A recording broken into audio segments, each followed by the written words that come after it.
基本的に昔のものを復元しているものをお客さんに提供してるんで、私自身がもともとその古いタンスを見た時に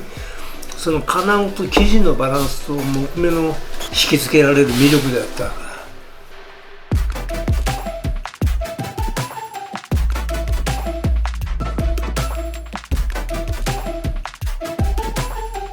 今種類でいうと大体大まかに分けて20種類ぐらい、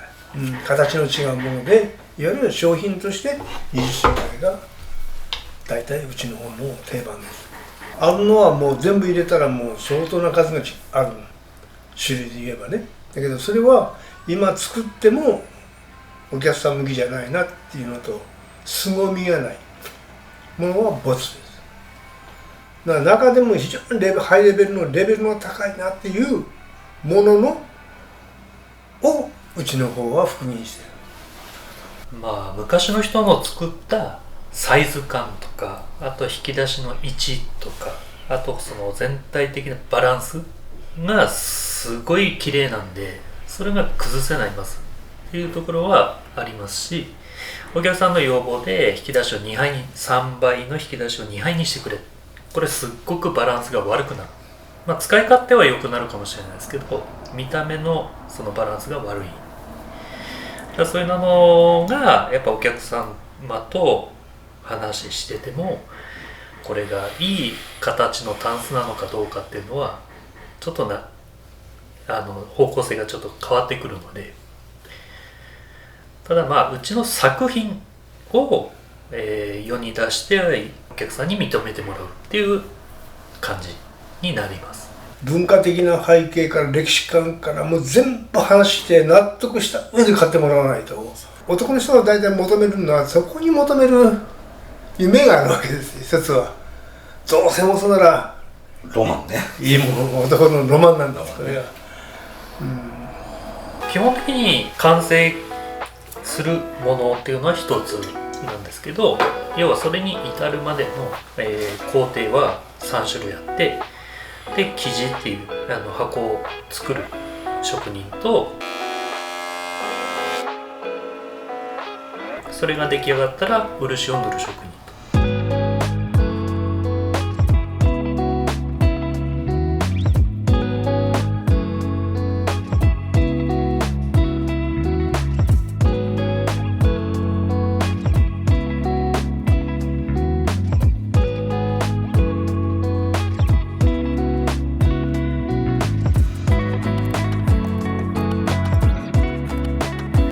で漆を塗ってから仕上がったものに金具をつけるので、その金具を作る職人で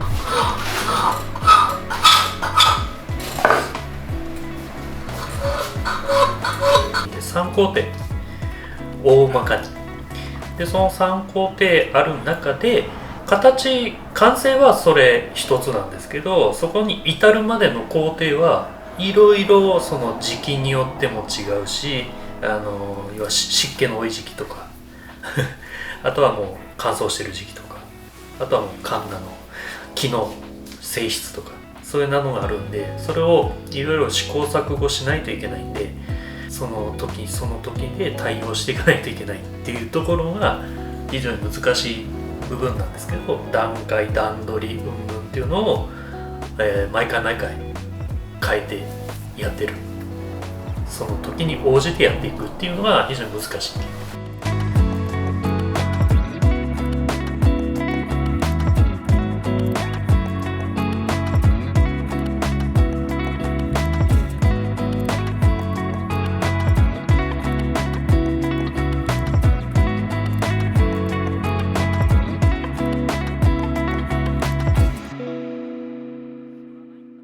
まあ本当に無垢扱ってる以上やっぱ木が動くんで、それを性質を見ながらやっぱりやっていかないといけないし、漆は漆で要は湿気の多さ低さ、乾燥してる、これによって乾きのスパンが違ってくるんで、やっぱ乾きの時間が違ってくると作業に狂いが生じてくるんで、それも対応していかないといけない。で金具は金具で生地の寸法通りに仕上げていかないといけないので、その時に対応していかないといけないっていうところ。そうですね、一番その金具がどこまで詰めれるか。金具が生地の寸法の本当に1ミリ2ミリもっと多く5ミリぐらい透かせれば、まあ取り付け簡単なんですよ。だけど際まで金具を持っていくことによってこれが寸法通りいかないとずれるんです。極めどこまで持っていくか。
あとはこの形からこっちに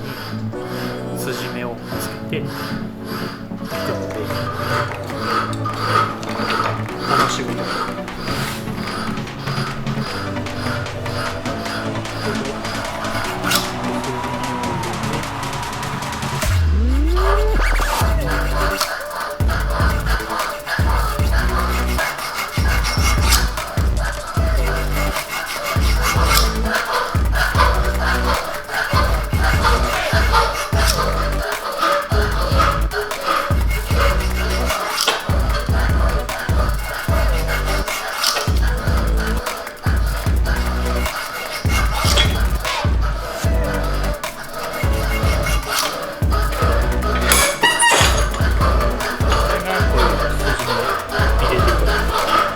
ぐるっと一周してよ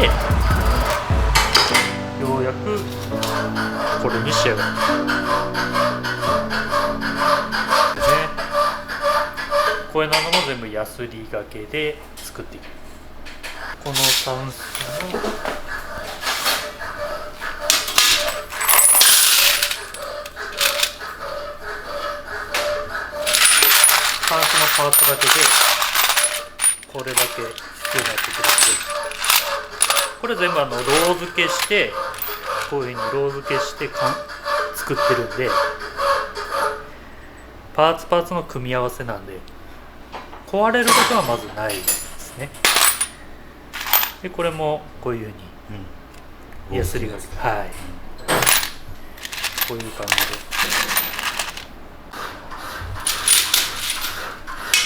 こういうパーツが入っていくんで、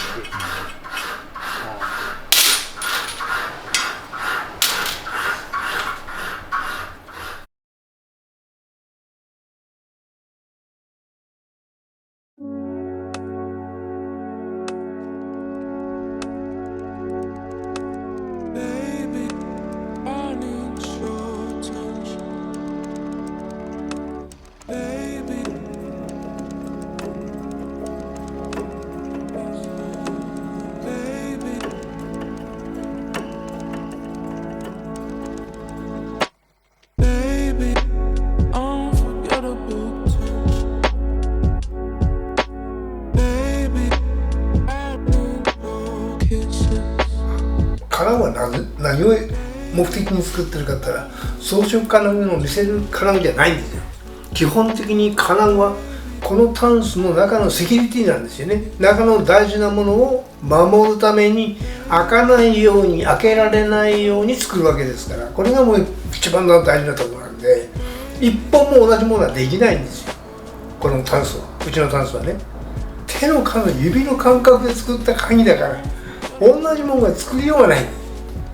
1000分の1ミリでゲージで測ったもんじゃないから、手の感触で作ってるから形が変わるわけですね、一本一本。それから生地はどうだったら、海へ投げた時に隙間があったら水が入って全部沈むわけです。だからそれはもうできないから、必ず浮くようにするには気密性が大事なんで、生地の組み合わせの組み方が違うわけです。それもきちんと昔通りにやらないか。それは昔の職人が教えてくれたことだから守っていかないか。あとは漆はその発色、美しく見せるための欅の木目をいかに出すか、それがその3つが大事なこと。船ダンスの場合のその水に浮くっていう原理としては、気密性ももちろん大事なんですけど、前面の金具が重りの役割になるので、6面体の中でサイコロと同じです。一番重い面は金具が一番重い金具がついてるのはこの面なんです。だからこれが海の下を向くんです。投げた時、これが重り代わりになって中の空気がもう逃げないんです。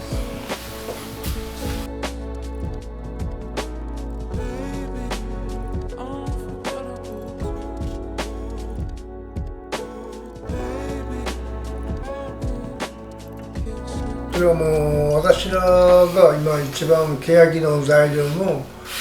私はもう今45年前は、私はもともと建材商で、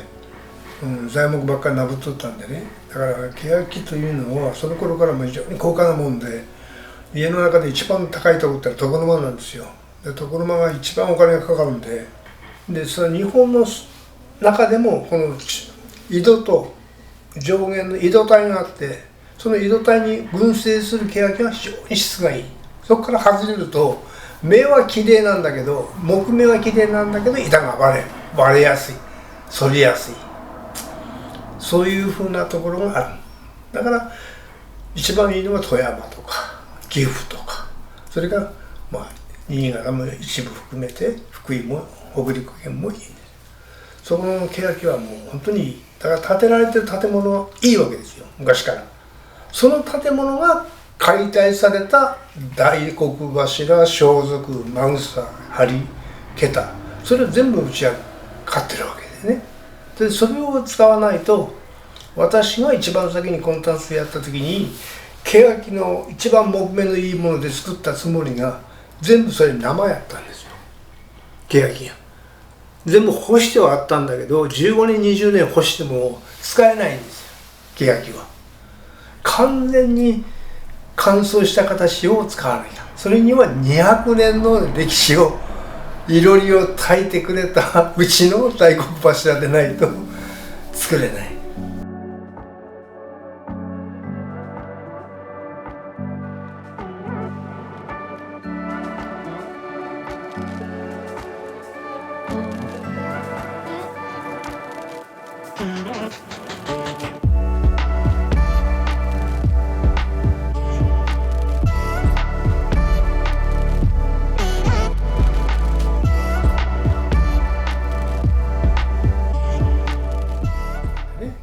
これを作り続けていくことが大事なことなんで、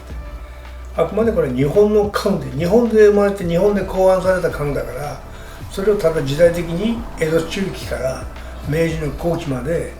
誰かがそれを受け継がれてきたわけだから、その後私らがこの受け継いでるつもりだから、だからそれはもう仕方ない。これをやるしかない。船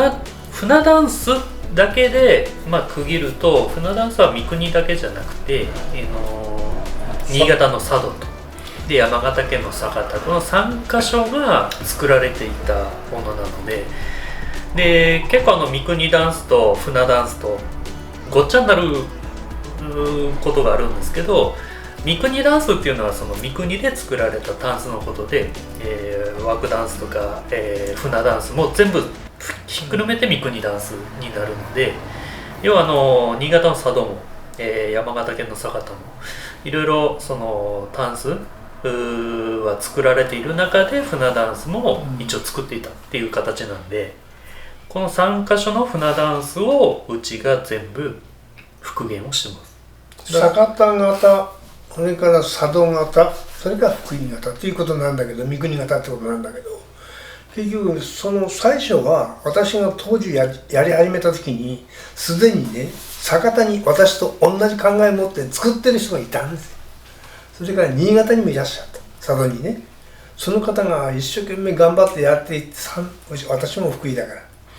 らまあ発祥の地として三社とも頑張ってやっていこうねっていう話だったんだけど、途中で仲折れしちゃったんですよね、2つは。だから酒田もなくなった、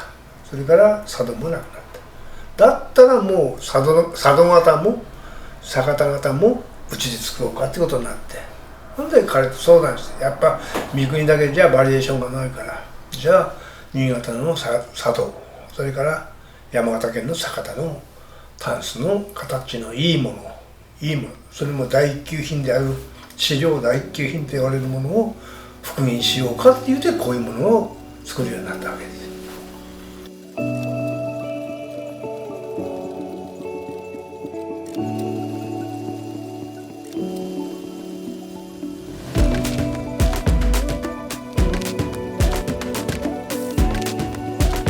一番これは大事なことだけど、どこの職人さんも一緒ですよ。だからどの職種も一緒です。だけど一番大事なのはこれの仕事、船ダンスという仕事をやった場合に仕事が仕事を教えてくれる。これやる本人が試行錯誤でやるんだけど、仕事をやってると次はお前こういうふうなものを作るんだったらこれを先にやってた方が仕事がしやすいよとか綺麗に仕上がるよとかっていうのを仕事が教えてくれる。だからその仕事を覚えて自分なりにやる。人から教わるもんじゃないんですよ。真面目にやれば初めて芽が出る、復元する。だからそこのところ譲らない。自分が譲る気持ちがあったら全部形が変わってくれる。譲らない。だから彼らも譲らない、仕事をやってきたのがね、だからそこはこの仕事の面白さでもあり、やりがいがある職種だから若い子でも続いてるわけですよね。